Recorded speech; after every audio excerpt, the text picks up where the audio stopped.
నెల్లూరు జిల్లా కలిగిరిలో అమానుష ఘటన చోటు చేసుకుంది. మానవత్వం మర్చిపోయిన ఒక ప్రైవేట్ హాస్పిటల్ యాజమాన్యం అంబులెన్స్ వచ్చే వరకు వేచి చూడకుండానే ఒక మహిళ మృతదేహాన్ని రిక్షాలో ప్రభుత్వ ఆసుపత్రికి తరలించింది. వీడియో చిత్రీకరించిన మీడియా పైన కూడా దురుసుగా ప్రవర్తించింది. అయితే వేరే వ్యక్తితో మాధవి సహజీవనం చేస్తుండగా యువకుడి కుటుంబ సభ్యులు ఆమెను మందలించారు. దీంతో మనస్తాపం చెందినటువంటి మాధవి సూసైడ్ చేసుకుంది.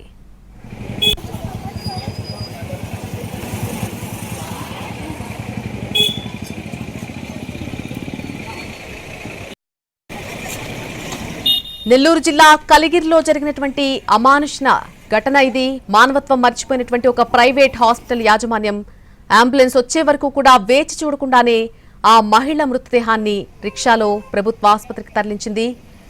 అటు వీడియో చిత్రీకరించినటువంటి మీడియా పైన కూడా దురుసుగా ప్రవర్తించింది.